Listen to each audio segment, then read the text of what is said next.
Sa makausa maayong buntag sa tanan. May buntag sa Karon ang ikatulong nga Domingo sa Adbiento o gamay na lang gyud. Mahuman na ang atong pagpangandam before ta magselebrar sa Pasko. Ug atong gidagkutan ang kandila sa kalipay, the candle of joy. Kini nga kandila is also commonly known as the shepherd's candle. Okay, ang kandila sa magbalantay.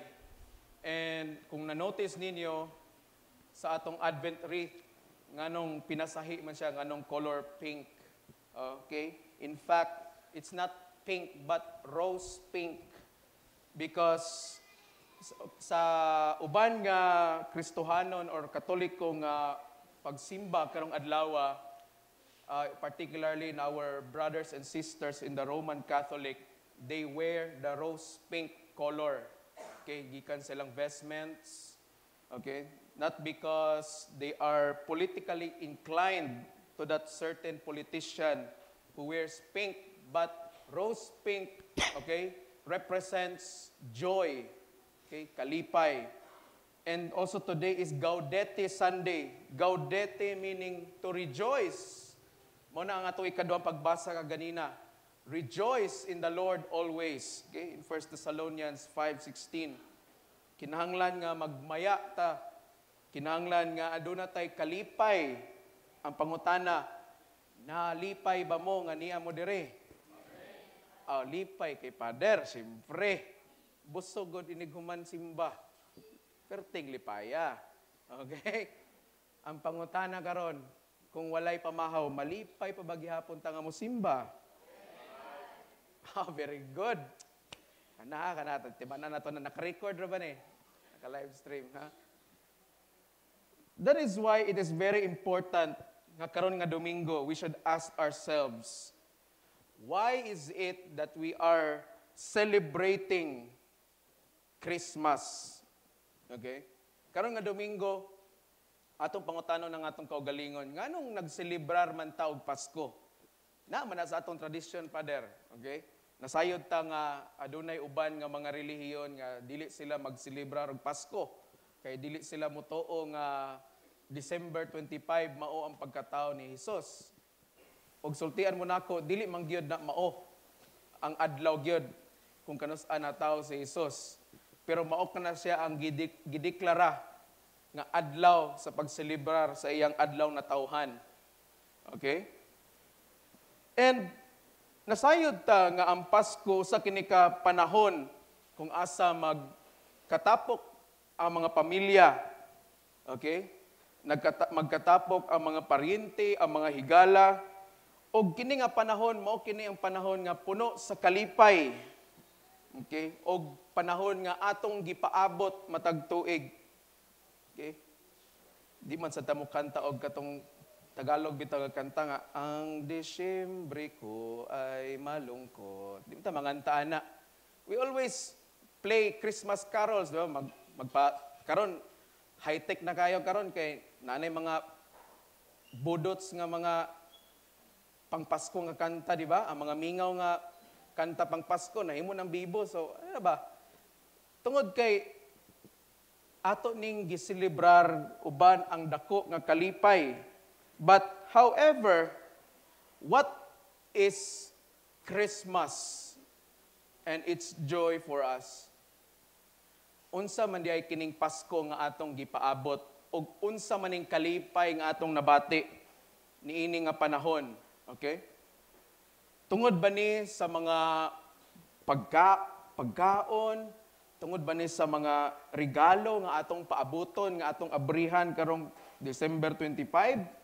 Tungod ba ni sa mga Christmas party?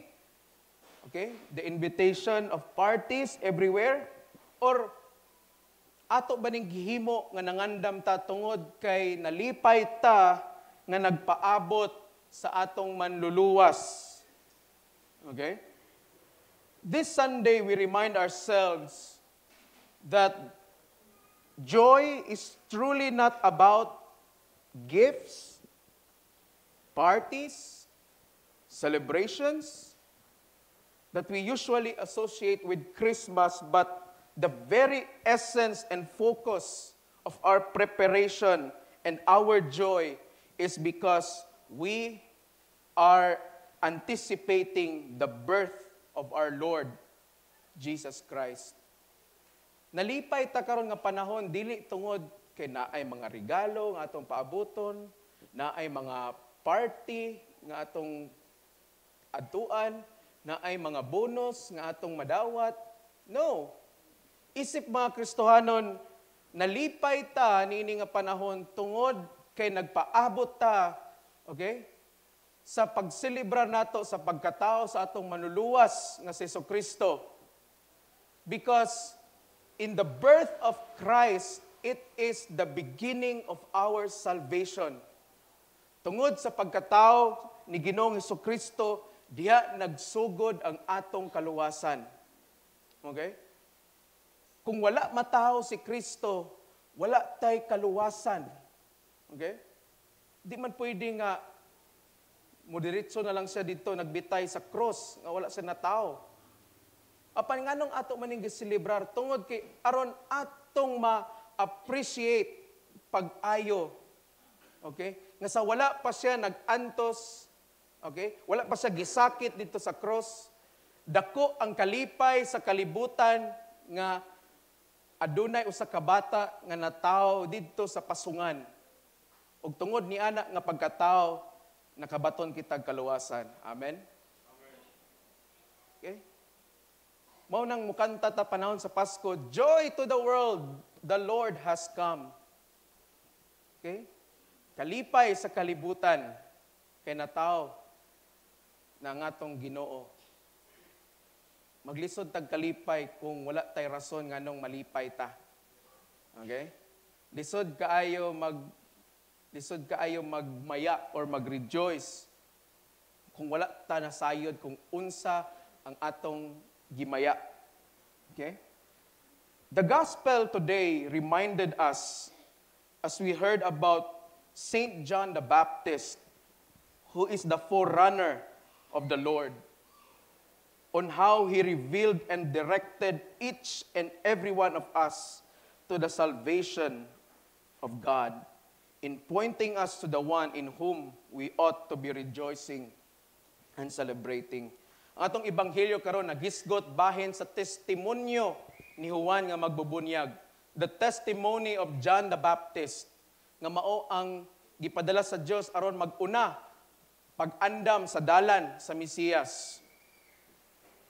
Og makita nato o madungog nato sa atong ebanghelyo nga despite sa tanan nga mga pagsaway, despite sa tanan nga mga pag-antos nga iyang nagian. Okay? John the Baptist was a consistent man of his message. Okay? Very consistent. Og ang iyang mensahe ni Juan maora gyud pabalik-balik usara.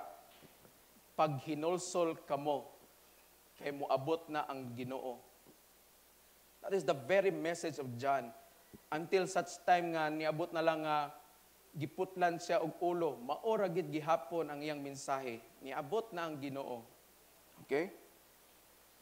And usa ka semana karon magselebrar na ta sa Pasko.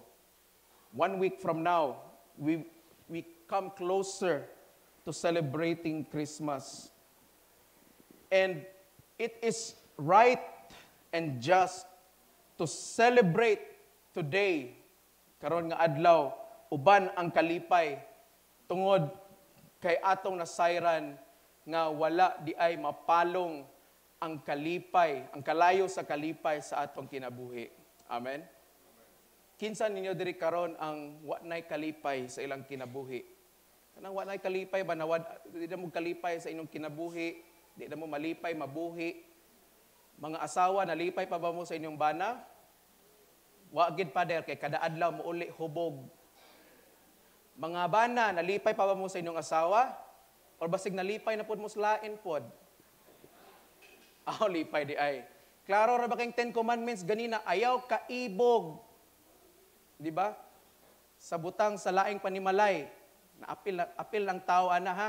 Unaay mo kaibog sa inyong silingan. Kung nanay inyo. Mga ginikanan, nalipay pa ba mo sa inyong mga anak? Or nagkonsumisyon na mo kay gahi, kay ulo ang inyong mga anak? Pukawon ni mong sayo kay magsimba, di gyud mo bakod, kay magpatulog-tulog pa. Ha? Matod pa nila na ako na yung mga gitawag nga do's and don'ts panahon sa Misa de Gallo.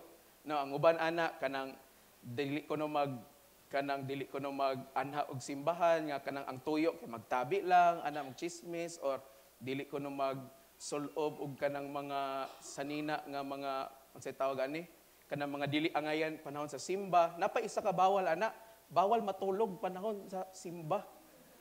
Ha? Munay usa sa pinakadako nga bawal. Munay mo katulog ha. Nangatawa ra ba may nga tulgo no? Ay mo pangatawa. Ay mo pangatulog. Okay? Kay today is a day of rejoicing. Karon ang adlaw nga angayan ta nga magmaya. Okay? Dili magmaya tungod kay amahaw dayon ta human, no? Dili ana. Katong gingon ni Bishop bitaw kagahapon nga usahay gihimo natong superstitious belief ang atong pagsimba sa Misa de Gallo nga pag makumpleto nato ang 9 days ang ako na ibaluan na kaniadto pag makumpleto ko na nimong 9 days pwede kuno ka maka-wish na dayon sa Ginoo. Maka-wish ka ba? Maghimo nimong kwan ba? Gihimo nimong Aladdin ang Ginoo bitaw. Yung genie na nga ananaon na nimo ang takore. Okay? Pag makumpleto nimo manang uban nga pag ma-miss out nilang isa, dili na din sila kun na dayon murag maluya din sila. Okay?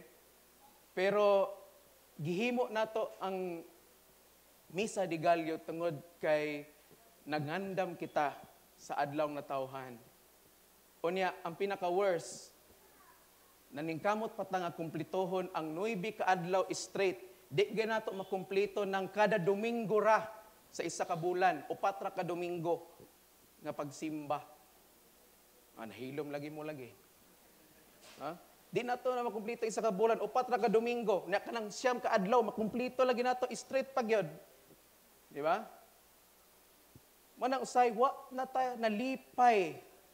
Manang nangutana po ninyo nalipay pa ba mo? Di ba? Kamong mga kita nga mga membro niining iglesia nalipay pa ba mo nga membro mo niining nga iglesia? Gamay ra gyud ay nalipay. Nangapas mo na siguro ning uban. Ha?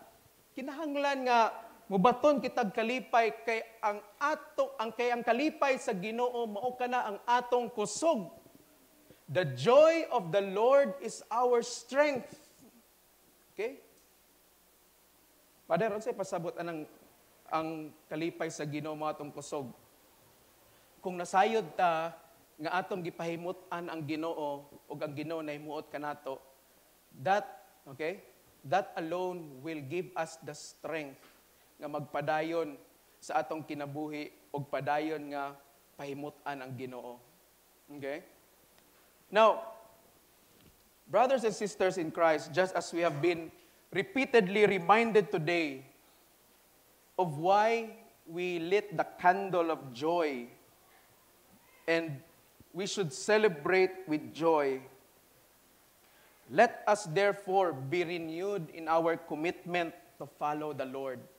Karon nga Domingo, kung asa gidagkuta nato ang kandila sa kalipay, karon usab kay nakasabot naman ta nga kinahanglan nga dunat kitay kalipay sa atong pagpaabot sa Ginoo. Okay? Kinahanglan nga atong bag-ohon ang atong commitment sa Ginoo. Ha? Gikan sa isa ka tuig nga nagpapaling-paling ta sa atong pagkakristohanon. Atong bag-ohon atong commitment sa Ginoo. Kung ikaw usa ka minister niini nga iglesia, kung asa ka nga ministry na bilong, nagpaluya-luya ka, namayabas ka sa imuhang pagpangalagad sa Ginoo diri sa iglesia, today is the perfect day to renew your commitment to the Lord. Kay basin day ang rason nganong namayabas na ka sa imong ministry nganong wala ka nagtarong nangalagad sa Ginoo tungod kay nawad-an ni kag kalipay. Maong ang rason nga nganong di na ka magpakita diri sa simbahan, di na ka mo simba tungod kay wala na kay kalipay sa imong pagsimba. Okay? Pwede ka nga magsimba pero wa ka nalipay. Labi na mga bata, pwede sila mo simba bisag wa sila nalipay. Kanang gipugos bitaw? Kanang gipugos nga pasimbahon ba? Pwede kay nimo na buhaton. Pwede kay nato nang buhaton ang tanan. But remember this, God sees our hearts. Nakakita ang Diyos sa atong kasing-kasing og nasayod ang Diyos kung kinsa kanato dire ang tinuoray nga nalipay sa dihang magsimba og magdayeg kita kaniya. Nasayod ang Ginoo na. We cannot hide from God. Dili ta pwede makatago sa Ginoo. Bisag unsaon pa nimo gising-ngisi atubangan sa mga katawhan dire. Pwede nimo na buhaton. But true joy comes from inside. Ang tinuod nga kalipay nagagikan diri sa sulod sa imong kasing-kasing. And that you cannot hide from God. Ug dili nimo na matago sa Ginoo. Okay? Because the Bible tells us that out from the abundance of the heart, the mouth speaks. Kung unsa ang naa sa imong kasing-kasing, mausab ka na amuguwa sa imong bakba. O dili lang sa imong bakba, pati sa inyong mga naong. Ha? Mangumutana ka sa uban, nasuko ka nako. Wala man. Nasuko ka nako. Wala lagi. Ano ba?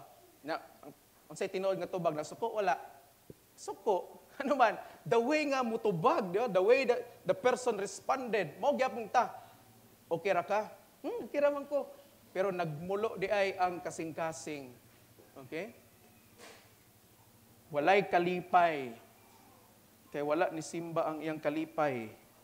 No? Mga batanon, kinsa man yung kalipay ninyo? Kanang sigig ML? Ha? Ako, hagas ako. Sure mo diya? Ha? Kanang inyong mga uyab ninyo, man inyong kalipay? Hagbaw ra, mahayang po mong apel. Okay?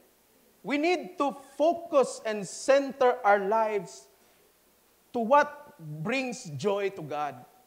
Kinahanglan nga atong i-align ang atong kaugalingon sa mga butang kung unsay makapalipay o makapahimuot sa Ginoo. We need to be at the center of the will of God. Okay? Kinahanglan nga naata sa tunga sa kabubuton sa Ginoo. Ngano man, kay kung naa ka sa kilid o ni ang kabubuton sa Ginoo naas tunga, you're not aligned. Mao na nga dili nimo mahimo ang mga butang nga makapahimuot kaniya. And doing the things that will please God brings us joy and above all brings Him joy. O ang pagbuhat sa mga butang nga makapahimuot sa Ginoo magdala na natog kalipay. Okay? O labaw sa tanan magdala nagkalipay ngadto sa Dios. And this coming Christmas,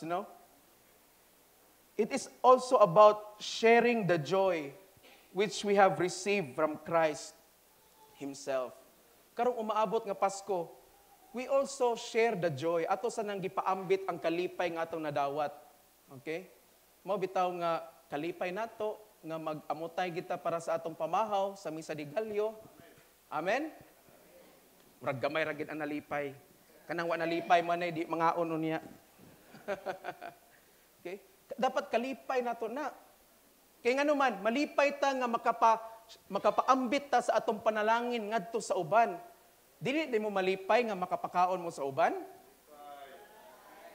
Lipay. Muna kong giingon nga, ang lahi ang gisulti sa kasing-kasing, sa naong, ang tinuod, nara direo, lipay. Oh. Galamya lang mo da.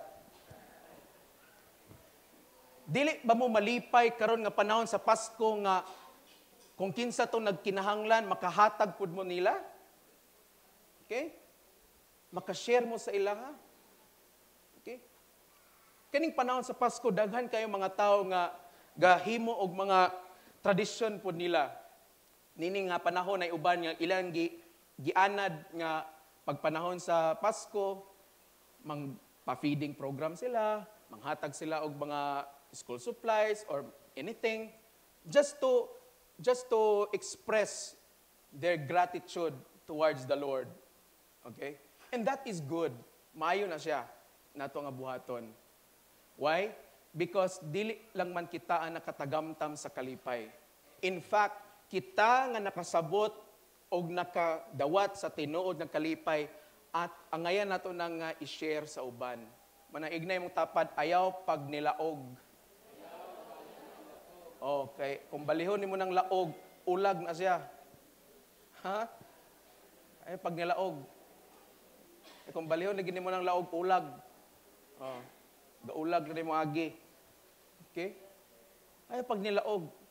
Mabitaw nga, ingon sila nga, the spirit of Christmas is about giving. Unsa man atong gihatag. Okay? Dili lang, wala lang ni naghisgot bahin sa regalo, sa kwarta, sa mga ninong og ninang nga karon mura nag mga rebuilde sa bukid, kinagtago na, kinanuktok ng mga kuan. Na high-tech na ra ba karon, ninong, mao ni ang GCash number ni mama. I-send lang daw dire. Ha, high-tech na kayo. Kapoy naman mo adto sa balay. Sa imong ninong ninang, manuktok pa ka dito, magising-isi pa ka, bisag di ko kaganag ngisigod. Diba? I-chat na lang nimo, ninong, ninang, send lang daw dire sa GCash number ni mama. High-tech na kayo karon lagi. Dili lang about ingan ang pagpanghatag, but also atong ihatag usab sa uban ang kalipay nga atong nadawat. Okay? Basing ka na imong tapad karon, niagi na og mga pagsulay karong panahona. Niagi na og mga kawad-on karong panahona. Nawad-an sa paglaom, nawad-an sa pagtuo, o nawad-an sa kalipay. Basing ka na imong tapad. Wala ka na sayod nga sa imong pagdasig niya, mabalik ang iyang paglaom, pagtuo, o kalipay. Kana atong angay ihatag, more importantly. Because, to tell you honestly, makita ra nato ang kwarta, mapunit ra nato ng kwarta. Whether we like it or not, mayon ka nga, mama mo, father, asay maayo man mo. That is the reality. Okay? We spend money, makuha na po nato balik. Di ba? Ananda ra man ang kalibutan. But, ang tinuod nga kalipay, dili nato na makita diri sa kalibutan. Amen? True joy can only be found in Jesus. Amen? Mana ang tinuod nga kalipay. Bisan pa og ikaw ang pinaka-adunahan sa tibuok kalibutan, even gani ang mga tawo nga adunahan og dato, di manggani tanan malipayon. Okay? Okay, they may have everything materially and financially, but their struggle is their time towards their family. Okay? Po nilang struggle pod. Mao na nga dili kita angay nga magtandi sa atong kaugalingon ngadto sa uban. May man na sila karong panahon sa Pasko kay mag-Noche Buena man na sila. Ako ani lat-hulat ra kog buenas pod. Diba? May man na sila kay kuan. Kompleto man sila. Karon nga panahon usab sa Pasko, daghan mga pamilya karon for the first time nga magselebrar og Pasko nga wala ang uban nga miyembro sa ilang mahal sa kinabuhi. Okay? For the first time. Okay? Later in our prayers of the people, nung nindot kayo, nga aton na silang iampo, nga mga tao nga first time nga nagselebrar, karon nga Pasko, nga wala ang ilang mga mahal sa kinabuhi. Ang uban, wala pa ka move forward. Okay? Di ba nato na sila angayan tagaan sa kalipay, nagikan sa Ginoo? Okay? Let us all be the joyful bearers of God's love to all the world. Hinaot nga kitang tanan, magmalipayon ta sa pagmantala sa gugma ni Kristo sa kalibutan. Let us joyfully share the love of Christ ngadto sa uban.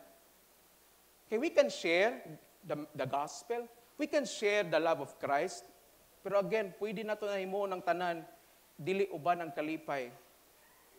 But I encourage you, gidasig mo na ako, do it with joy. Okay? Himua ang tanang butang diya sa kalipay. Okay, di ba kung magpanahon nga maghatag ta sa atong mga tithes and offerings, maghatag ta uban ang kalipay. With joy. Okay? Mga lagad ta sa Ginoo, mga ministers, uban ang kalipay. Okay? Ang mga tao, kamong mga nasa kongregasyon, every time you come to church uban ang kalipay. Amen?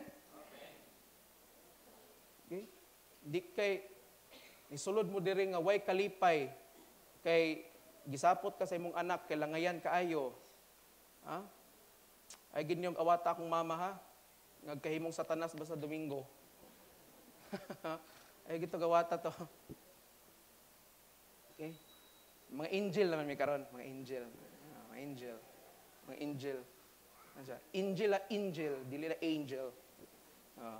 So mo na nga, let us bear God's love joyfully. Let us truly in all things, properly and worthily, welcome the Lord in our midst. Okay? We welcome every Sunday the Lord. Okay? In our midst. Because the Bible tells us that when 2 or 3 are gathered in His name, He is in our midst. Kung adunay duha o tulo ka tawo nga bagat tipok sa iyang ngalan, anaa siya sa taliwala. God is with us today, this morning. Amen? Ang Diyos, uban nato, karon nga kabuntagon. Ay, naging mong katulog. Kay pitikan niya mo sa Ginoo. Okay? God is with us. And tungod kay God is with us, then walay rason nga dili ta malipay. Ha? Naabay rason nga nung dili ta malipay? Karon nga kabuntagon? Naa, Pader. Kaya akong bana, Pader, wa pagid ka uli. Nagsimba na lang ko karon.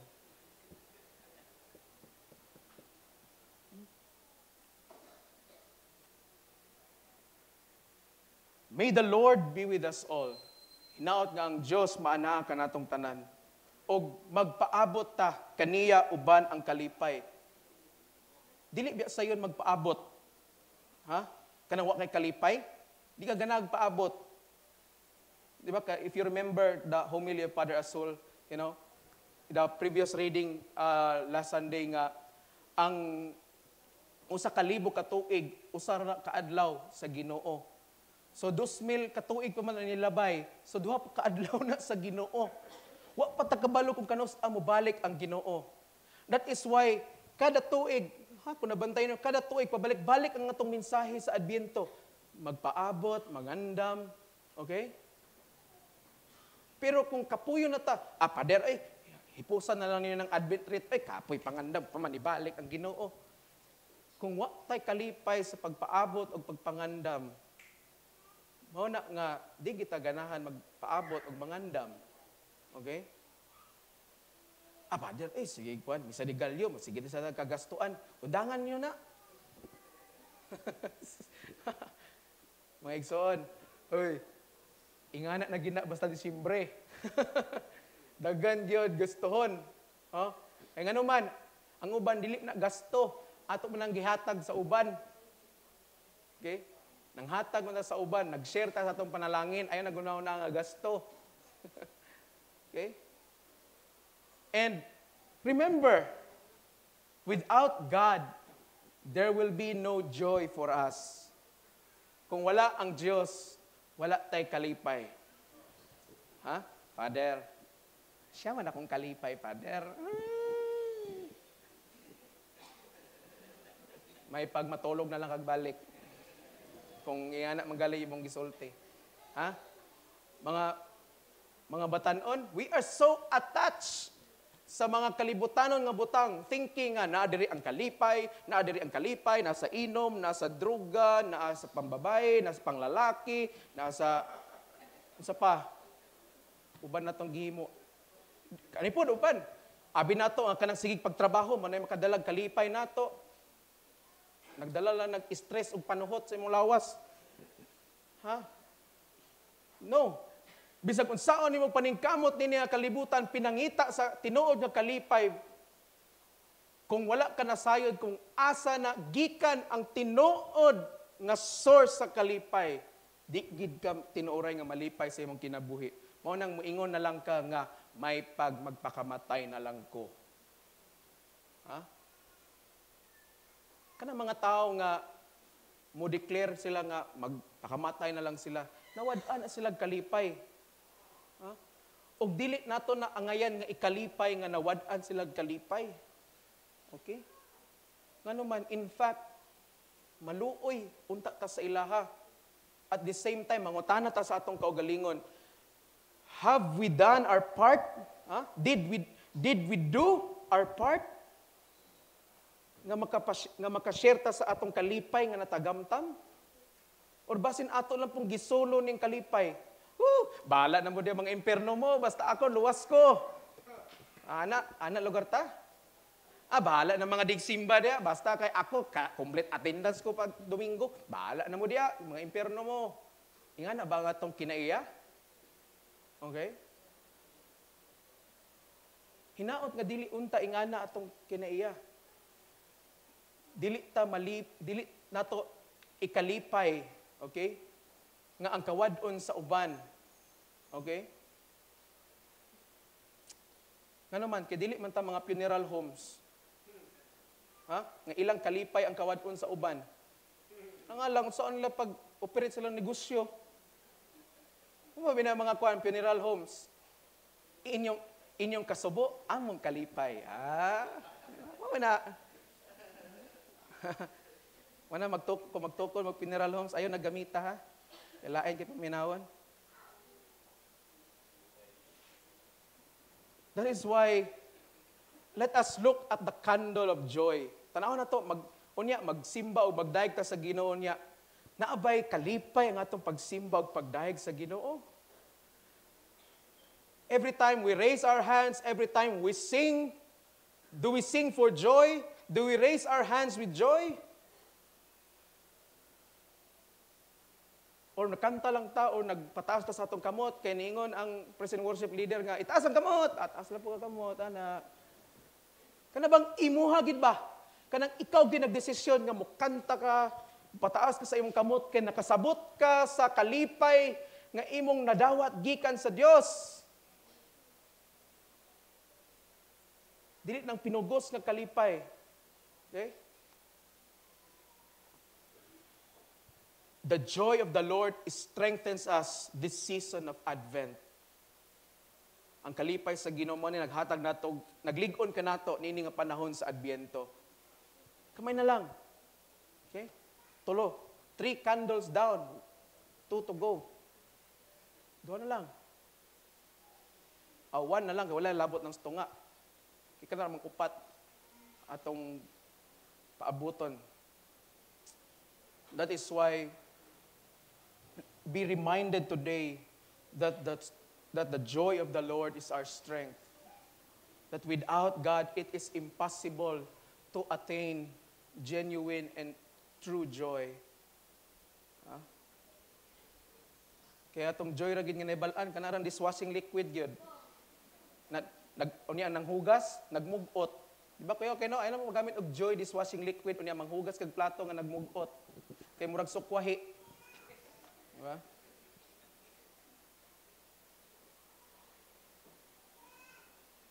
Are you joyful this morning? May raman. Malipayon ba mo karon nga kabuntagon? Kada. Pwede na di mamahon niya di ay. Lipay naman mo. Ayaw sad Father.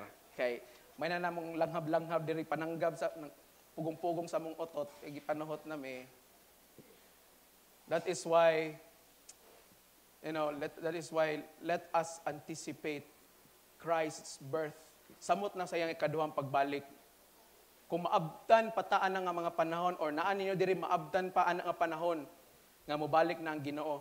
Hinaot nga pag-abot sa Ginoo sa iyang ikaduha nga pagbalik, hinaot nga makaplagan ta niya or kamo niya nga naggisi. Okay? Naggisi ba? Nalipay gyud kay nibalik ng Ginoo. Dili kay mag-uol kay end of the world na. Ana kadlok man ta ang end of the world. That is why again let us bring the joy of God, not just only for ourselves, but usab ngadto sa uban. Amen, batana. Please stand.